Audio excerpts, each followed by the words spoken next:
Good morning. Very pleased to be here today.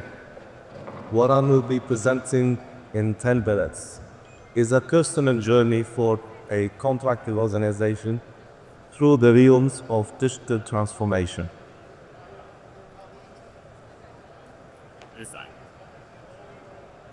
So from our perspective, we live in the digital age today. And until very recently, it felt like our industry, construction, was in the Stone Age. And with disruptive technologies today, there is a future for that industry to catch up with the other sectors. And we'll be just focusing a little bit on how we went through that personal journey. So some of you will be specific to the case studies that involve work in the kingdom. Some of it will be relevant to the universal construction technologies out there.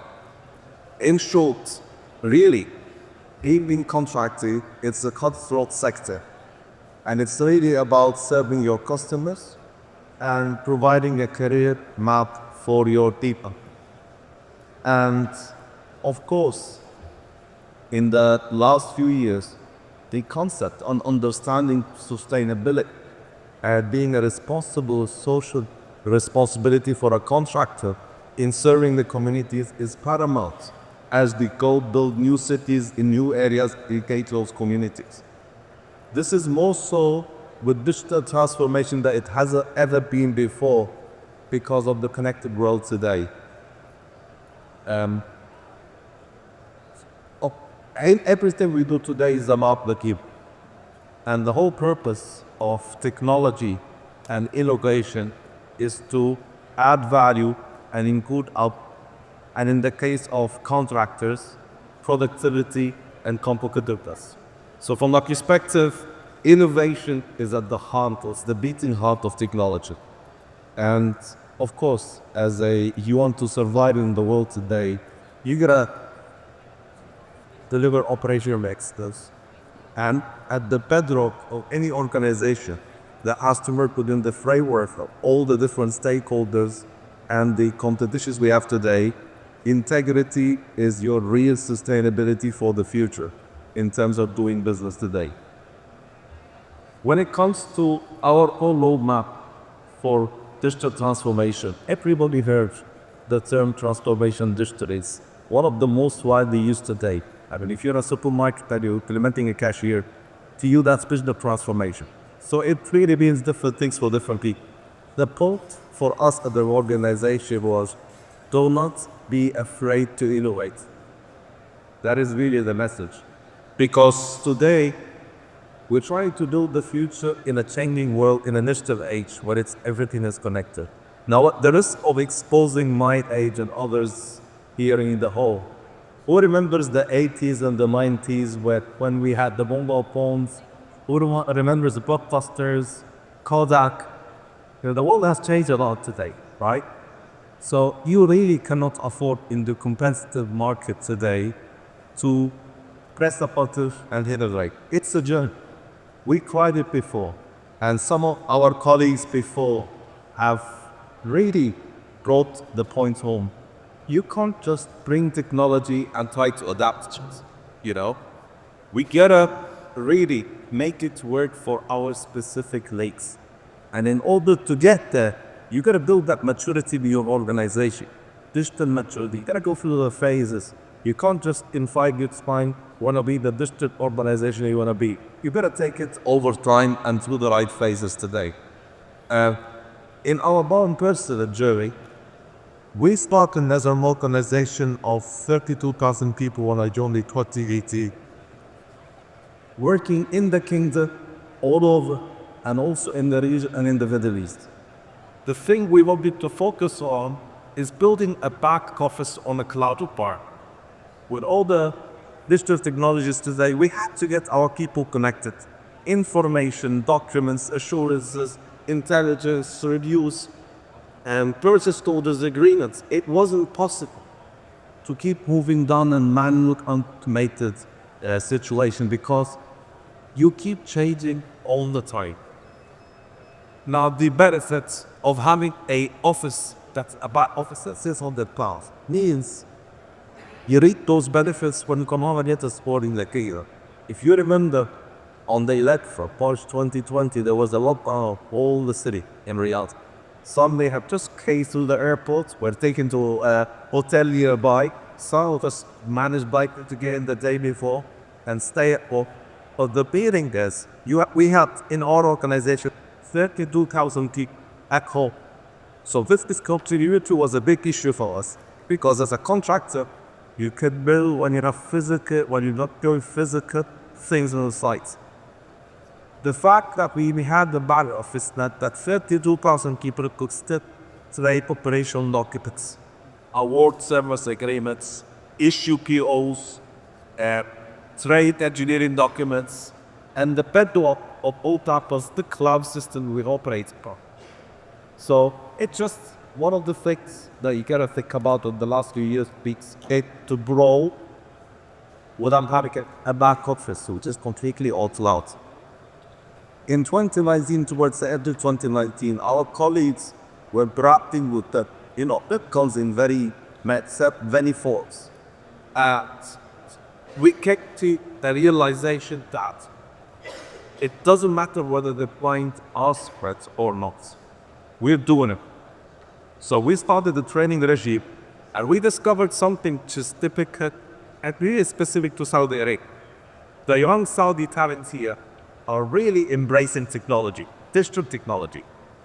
And we hired it very intelligent Saudi females and Saudi female males into our little department. And we were really amazed at how to the young rates were in those. In fact, they are the bedrock of our engine. They fast-tracked our ability to get out to the extent in 2019 we were the first in KSA to achieve the IQ 6 rescue, which means we could do them in-house from concept design to hard paper. And as a result, the longest kingdom became the Mauritians worldwide. So, and that is thanks to the bedrock of that contact, which tells you everybody that need map that culture. We gotta have that ownership culture for our future. Can't just be the leaders. It's gotta be the new captains of that industry, the young people who are really bringing the intelligence, the sharpness, the ability to look into the initiative tools and the disruption technologies.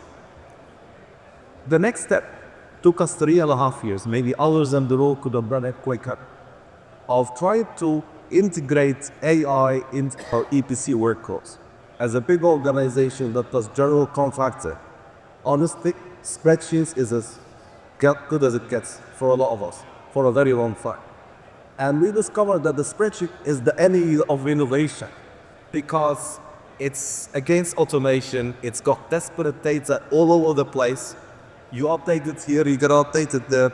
You ask the teams to give you a report, they gotta do manual entry, and it takes so much space, effort, and time to be able to get those readers. And when they come to the head office, you go there, 1,000-page weekly report on your projects, and it's a challenge to go through it and understand.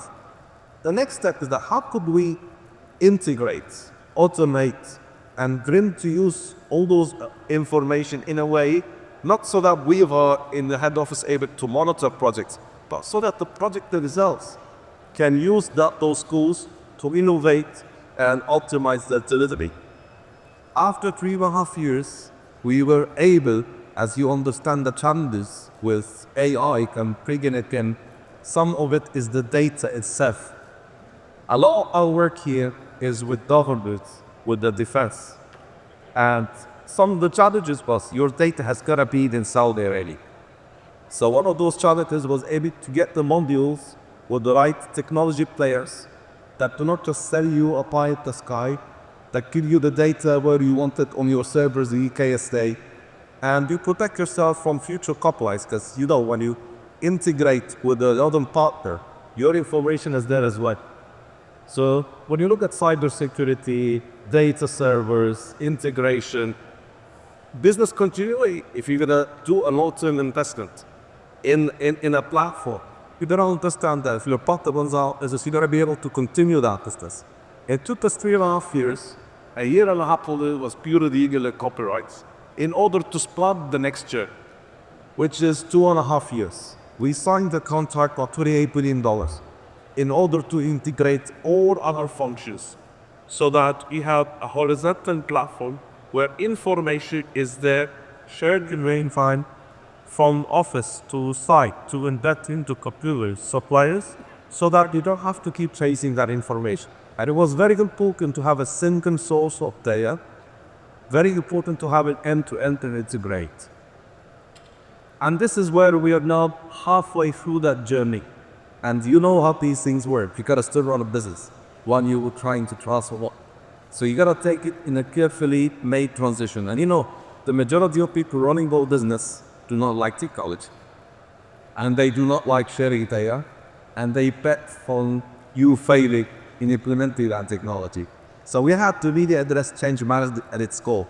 We spent an hour, a year and a half, all the heads of departments to get all the demons out there, all your requirements, one by one, get everybody to sign on the dots, bring their families, talk to our families, be their heroes, and we made them the self-supported champions of that transformation.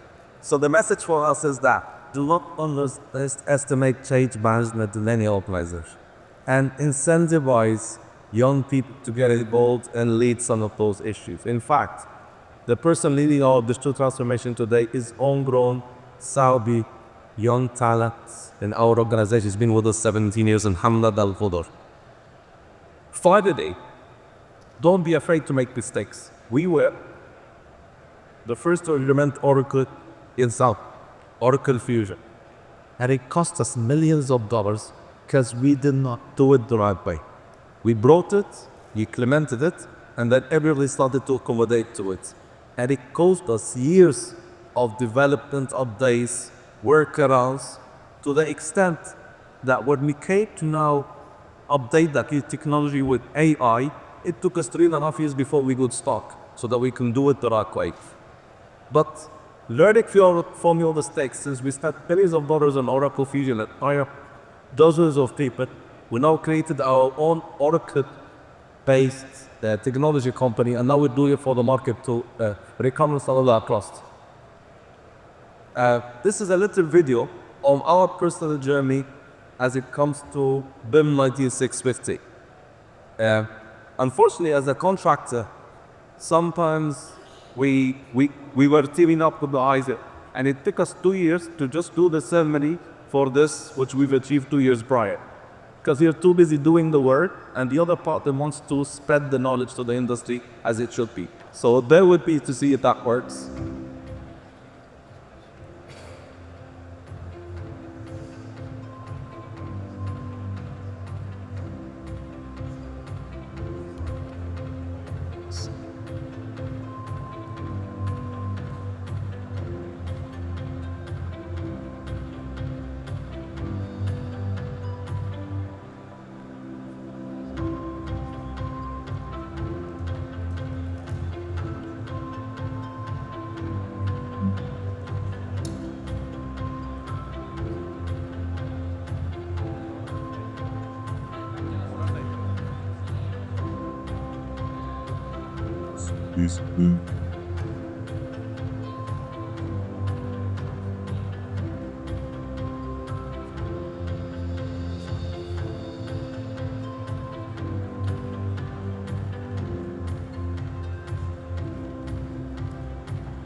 Last word finished.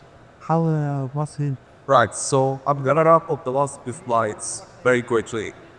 Our specific strategy, what works for our organization, for the roadmap ahead, because we spent 11 years doing so, is now based on investing with innovation and technology.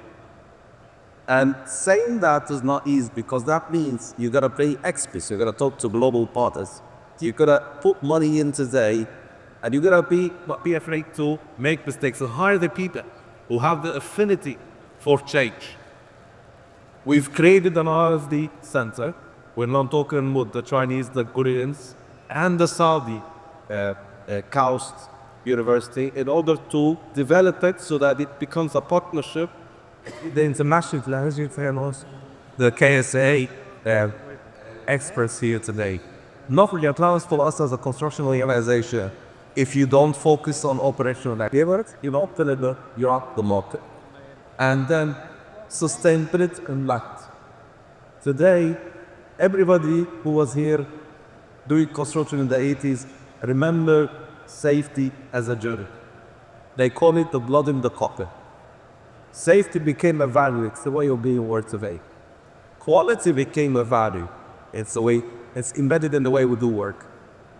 If you're planning to be ahead or to be here in the industry for the next 20 years, you gotta put the same with sustainability and the clouds. The clients call for it with the awareness. It's a competitive edge. It's a social responsibility. The future generation is always responsible for it. Sustainability is at the bedrock of digital transformation and being here for the long term.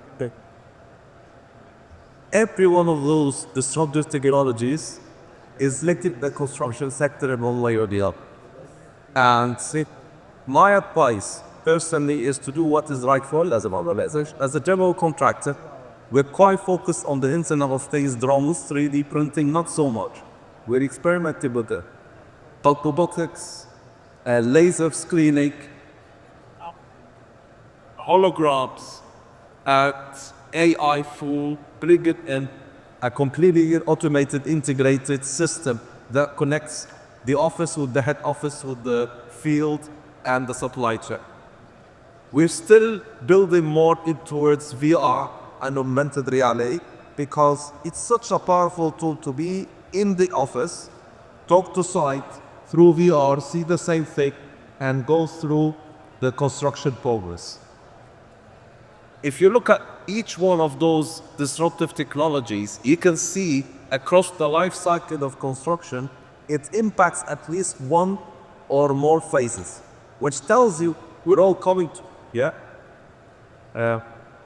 Modular construction is the next step of technology. This is just everybody's survey today telling you this is everybody believes where technology is getting the construction sector and what part of technology. I will finish with telling you that in our personal organization, those are the 4 parts that we're focusing on. Everybody has a journey. Don't be afraid to innovate. And we wish you all a very well connected and integrated system going forward. And hopefully we'll all make a lot of money in this industry to come. Take care.